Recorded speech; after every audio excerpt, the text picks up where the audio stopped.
Hello and welcome to the Speak PR podcast. This is a show for business owners and entrepreneurs that really want to unlock the value in their own businesses by getting great public relations. Today I'm going to talk about the second golden age of Martech and really how technology can enable personalization at scale. Now, we all want to offer personalized information to our customers and to the media, but the real challenge is how do we do that to more than one person at a time? And the answer is technology. Today, I'm going to share with you some thoughts about personalization at scale from McKinsey. And I'm also going to talk about Muck, which is one of the 8,000 Martech platforms we can use for personalization at scale. Now, before this all sounds too complicated, the reason I'm sharing about what technology writer Scott Brinker calls the second golden age of Martech is that public relations is no longer really just about general relations. As I have posited in our Speak PR methodology, personalization has three broad categories. We have our internal, we have our partners, and we have our external audiences. But within these audiences, actually, there are, again, individual preferences. The reason that it's important is that now consumers and businesses, in fact, all people have got a choice of what they listen to, or what they watch and what they read, because the devices that we all carry really give us ultimate freedom to what we receive and when we receive it. Just if we look at when I grew up, we had one TV in the household, and we had at the time 3 channels and then 4 channels, and we watched TV regardless of what was on the television, just to sit in front of the television. But now my daughters, Amity and Halo, if they don't like what's on the TV, they go off with their iPads and watch whatever they want to on Netflix or Apple TV or TikTok or YouTube. So the attention of consumers and partners and our staff is no longer captive within the same channels as it used to be. And this is why the challenge has been personalization, but at scale. It used to be that we all got the same information at scale through traditional broadcast, print, radio, TV, signboards. But that's not the case.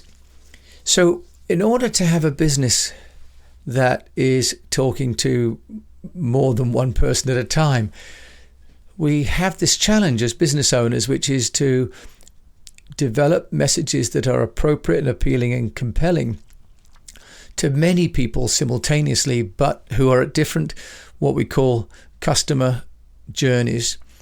So customer journeys apply to individuals and organizations, and in PR terms, they also apply to journalists. And that just means that we have people that understand already, for example, about our company, and they may be about to already do business with us. There may be other companies who are unaware of our business, and they need a different level of information about our companies. So mapping out what this journey, this customer journey is a central part of the public relations and any sales campaign. And when one thinks about it, really, there are very many parallels between the sales campaign that one would have for consumers or businesses, if you're in B2B, and what we need to sell to the media, which is why are our stories, our companies, so compelling that the journalists should invest their time and take the effort to learn and to write or to publish or to post information about our company to their communities. In a 2018 McKinsey report, the authors were really talking about the central role of data. So Julian Boudet and Kai Volhart were actually saying that personalization at scale, whilst it sounds intimidating, is easier than many marketers think, but that we have to start with data. And this is actually just the same with public relations. People often think of journalists as being out there, lots of them, and that's why they go to an agency. because they believe the journalist will already have a relationship with the agency, and they may well do. But the the dynamism now in the journalism field around the world, and also the importance now of people that are influencers, not specifically journalists, has meant that that's a more and more fragmented and challenging role. So what we can do is to look at how we can get the messaging to be relevant to the individual audiences by looking at the data that they create. Now, this idea in the McKinsey is they're working with big companies and they're talking about having a customer data platform with a 360-degree view of the consumer or partner or any audience group. Now, that's fantastic, but most of us don't have the bandwidth nor the capacity to create such a complex system. But what we can do is start with some relatively simple information. And what we do when we're looking at, for example, media outreach for clients, is we look at the digital footprint that the media or the journalist or the influence, or it could be, for example, when we're doing on LinkedIn for clients, looking at the potential partners, is these journalists and authors and analysts, for example, are publishing often at scale and volume. And what we can do is we can find out what they're writing about, and we can see maybe what the pattern is. And then what we do is when we're going to do a media interview with a client and this journalist, is we will read the articles that journalist has written before about a specific company or topic, so that we can get into alignment between what that journalist is writing and thinking, and also their skill levels, for example, which is an important one, and the client's desire to communicate their message. So journalists are constantly sharing information about what they're interested in by what they publish. And this creates a trigger for the media relations work. And what we can do then, for example, is we can look at if a journalist comes to, for example, if you have a press room on the website and you have certainly have an IP address, but also you may have a private access, so someone has to enter an email address or a company name. So there are trigger events when journalists do things, when they go to a particular press center, for example, or when they publish a particular story, and those can be tracked. And those trigger events can be then opportunities to reach out to those media with our own specific and relevant content. There was a report by a company called Blue Shift, actually talking about consumer marketing, and it talks about how triggers versus batch emails are effective. So batch emails are where we just send things without any particular trigger. In other words, no particular event. For example, like if someone's moved home, or if there's been an incident, an accident, or there's been a new factory open, for example. Email triggers are 497% more effective than batch emails.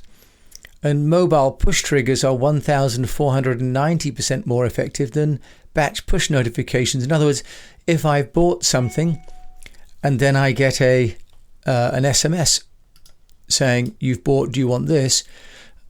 it's going to have a much greater impact than a generic SMS. So in our marketing, one of the things that we can look at is these triggerable moments. For example, the download of a marketing report, or the abandonment of a shopping cart, for example. And we can then start to track where these individuals are at in their journey. And if it's a journalist, we'll be able to start to see what they've done and what they're interested in. And what we can start to do then is to track that and start to share with them what we think is going to be interesting information. Now, this is easier maybe than it seems. But one of the things that we find is that personalization at scale requires, an agility in the organization, but also cross-functional teams. and also for companies and clients to recognize who's going to be the best person to recognize those triggers and to understand what the media or the potential partners or analysts are interested in. Many clients treat their agency as a distribution service, maybe to help with content creation. But many clients don't think of their agency as really an integrated part of the team, which, as I shared the other day about how often marketeers are in their 30s and they're selling things to people in their 60s and 70s, it creates a dislocation between the people creating the messaging and the people who are delivering the messaging and the people who are receiving the messaging. So one solution to that is for companies and people contracting either internal or external is to allow an understanding of which people in the team, or even if they're not in the specific team, which people in an organization are closest to the trigger events that they can raise an alarm or even create an action.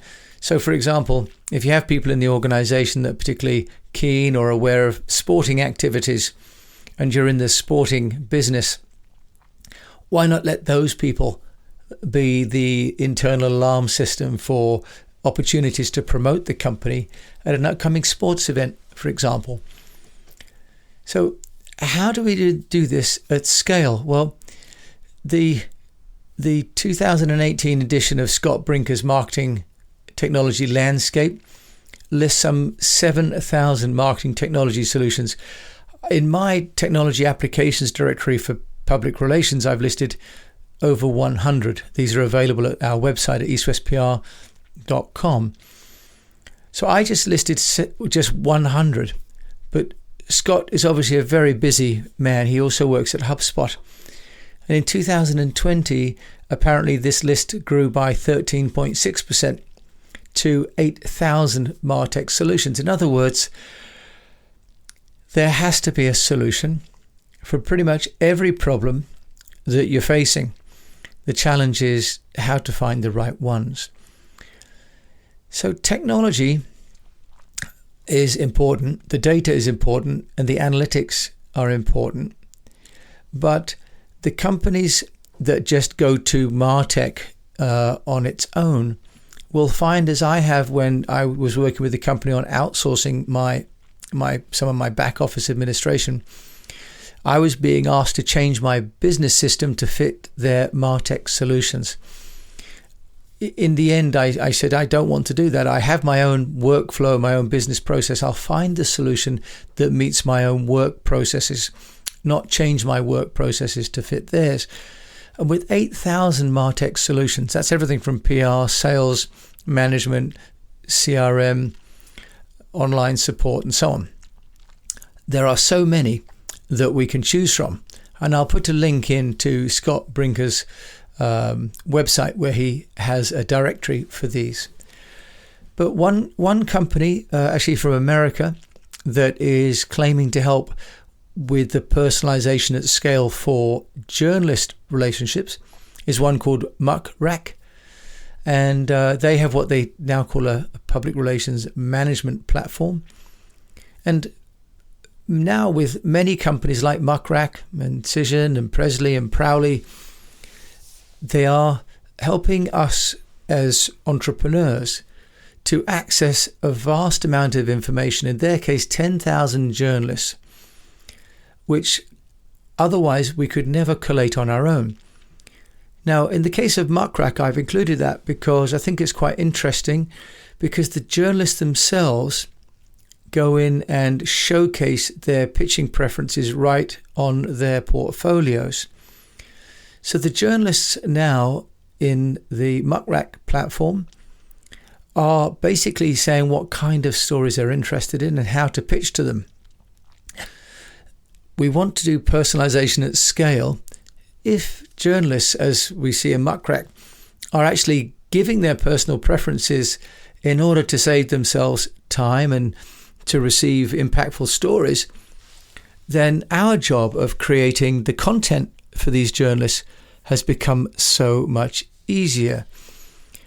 Now, Muck claims to be the only media database that offers journalists the ability to control their own public profile.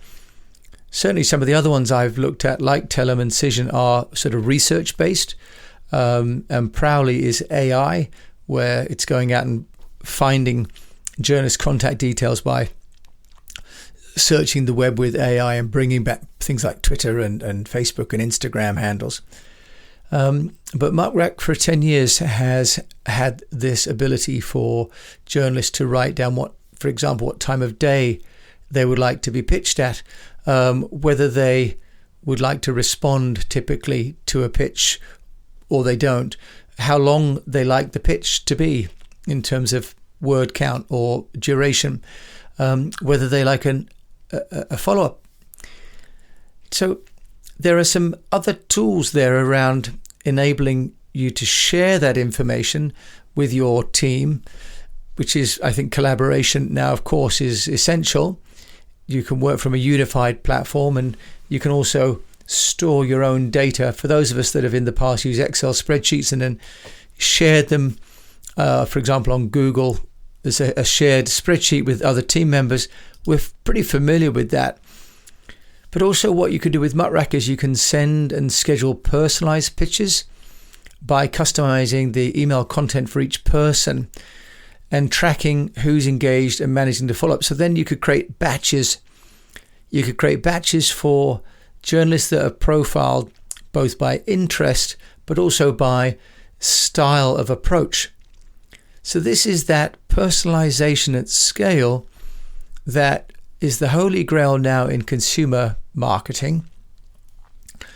But in public relations, as we have more and more dispersed and fragmented media, but also, let's call them unofficial media, influencers and bloggers and so on, it's impossible to keep up with them all. It's certainly impossible to have a relationship with them all as we used to in the old days, with a limited number of media, with a lot of time, and the old PR long lunch, which was legendary. Of course, there isn't even time for an espresso anymore. So this golden age, or second golden age of Martech, where there are ecosystems, experts and citizen engineers, as Scott Brinker calls it, I'd like to add the fourth element, and that is entrepreneurs. Because ecosystems, experts and engineers don't have anything to say on their own. They're waiting for the content that entrepreneurs can share. And it's the content that's the king still. It's the stories, as I've mentioned, for example, with the model for storification with Park Howell.